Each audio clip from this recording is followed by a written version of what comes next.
ഈ ഒരു ചെറിയ സാധനം ഇവിടെ വെച്ചില്ലായിരുന്നെങ്കിൽ ഞങ്ങൾ ഈ സീലിംഗ് മുഴുവൻ പൊളിക്കേണ്ടി വന്നതാണ്. നിങ്ങളുടെ ഇന്റീരിയറിന്റെ വർക്കൊക്കെ മുഴുവൻ കഴിഞ്ഞിട്ടും നിങ്ങൾക്ക് ഫ്ലാറ്റിൽ അല്ലെങ്കിൽ വീട്ടിൽ പെട്ടെന്നൊരു ലൈറ്റ് ഫാൾ സീലിംഗിൽ മാറ്റണമെന്നുണ്ടെങ്കിൽ വളരെ ഈസി ആയിട്ട് മാറ്റാൻ പറ്റുന്ന ഒരു ഓപ്ഷനാണ് മാഗ്നറ്റിക് ട്രാക്ക്. ഇവിടെ നമ്മൾ സീലിംഗിൽ കൊടുത്തിരിക്കുന്നത് ആ ഒരു മാഗ്നറ്റിക് ട്രാക്കാണ്. ഇതിനുള്ളിൽ മൾട്ടിപ്പിൾ ലൈറ്റ് ഓപ്ഷൻസ് ഉണ്ട് നിങ്ങൾക്ക് വെക്കാൻ പറ്റുന്നത്. നിങ്ങൾക്ക് വേണമെങ്കിൽ ട്രാക്ക് ലൈറ്റ് വെക്കാം, അല്ലെങ്കിൽ ഉള്ളിൽ നിൽക്കുന്ന കൺസീൽഡ് ആയിട്ടുള്ള ലൈറ്റ്സ് വെക്കാം. വളരെ ചെറിയ സ്പോട്സ് പോലെ ഇങ്ങനെ മിന്നി നിൽക്കുന്ന ലൈറ്റ് വേണമെങ്കിൽ ഇത് വേണമെങ്കിൽ വെക്കാം. പിന്നെ അടുത്ത അഡ്വാൻറ്റേജ് എന്ന് പറഞ്ഞാൽ ഈ ട്രാക്കിൽ എൻറ്റയർലി നിങ്ങൾക്ക് റൺ ചെയ്യാം. ലൈറ്റ് ലെഫ്റ്റ് ടു റൈറ്റ് എവിടെ വേണമെങ്കിലും കൊണ്ട് ലൈറ്റ് വെക്കാം. അപ്പം സഞ്ജയ്, ഈ ഒരു പ്രൊഡക്റ്റ് നമ്മളിപ്പോൾ ഈ പറഞ്ഞ പോലെ അല്ലാതെ വേറെ എന്തൊക്കെ ആപ്ലിക്കേഷൻസ് ആണ് നിങ്ങൾക്ക് ഇതുപോലെ യൂസ്ഫുൾ ആയിട്ടുള്ളത്? ഇതുപോലെ ഇത് പ്ലേസ് ചെയ്ത പിന്നെ ക്ലയൻസിന് സപ്ലൈ ചെയ്ത് കഴിഞ്ഞതിന് ശേഷം തന്നെ നമുക്ക് എന്തെങ്കിലും ആ കൺസ്ട്രക്ഷൻ സ്റ്റേജിൽ ഫർണിച്ചർ ലേഔട്ടോ എന്തെങ്കിലും അലൈൻമെന്റ്സ് അങ്ങോട്ടും ഇങ്ങോട്ടും മാറുകയാണെങ്കിലും ഈ ട്രാക്ക് ഫുള്ളായിട്ട് നമുക്ക് ഓടുന്നുണ്ടെങ്കിൽ പ്രൊഡക്റ്റ് അങ്ങോട്ടും ഇങ്ങോട്ടും മാറ്റി ഇൻസേർട്ട് ചെയ്യാൻ പറ്റും.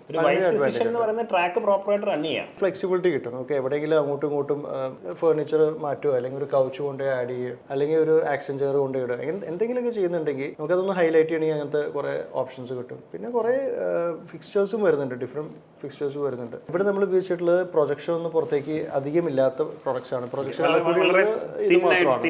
വളരെ സ്ലീക്ക് ആയിട്ടുള്ളത്. അതെല്ലാം നമുക്ക് പ്രൊജക്ഷൻ കുറച്ച് കുഴപ്പമില്ല എന്നുണ്ടെങ്കിൽ ഒരു പെർട്ടിക്കുലർ പ്രൊഡക്റ്റ് മാത്രം ഫോക്കസ് ചെയ്യാൻ വേണ്ടിയിട്ട് ഇതുപോലത്തെ നാരോ ആയിട്ടുള്ള ഫോക്കസ് ലൈറ്റ്സ്, ഇപ്പോൾ ഹാങ്ങിങ് ലൈറ്റ്സ് പുതിയത് വരുന്നുണ്ട്, അതിൻ്റെയും പല വെറൈറ്റീസ് വരുന്നുണ്ട്. അപ്പോൾ ഈ ട്രാക്കിൽ തന്നെ നമുക്ക് ജസ്റ്റ് ഒന്ന് പ്ലഗ് ചെയ്ത് കഴിഞ്ഞാൽ ഹാങ് ചെയ്യാൻ പറ്റും. വേറെ വയറിംഗ് ഒന്നും ചെയ്യേണ്ട എന്നുള്ളതാണ് ഏറ്റവും വലിയ അഡ്വാൻറ്റേജ്. പിന്നെ സീലിംഗ് പൊളിക്കേണ്ട, ഫോൾ സീലിംഗ് നമ്മൾ ഡിസ്റ്റർബ് ചെയ്യേ വേണ്ട. പിന്നെ ഇതിനകത്ത് തന്നെ വൈറ്റ് ബോഡിയിൽ ഇപ്പോൾ വരുന്നുണ്ട്. ഹൈലൈറ്റ് ചെയ്ത് കാണുന്നത് ഇഷ്ടമില്ലാത്ത ആൾക്കാരുണ്ടെങ്കിൽ നമുക്ക് വൈറ്റ് ബോഡി പ്രൊഡക്റ്റ് വരുന്നുണ്ട്. അതായത് ട്രാക്കും ഫിക്സ്ചേഴ്സും എല്ലാം ഫുൾ വൈറ്റ് ആയിരിക്കും. ഇവിടെ തന്നെ നമ്മൾ ന്യൂട്രലും വാമും രണ്ടും ഉപയോഗിച്ചിട്ടുണ്ട്.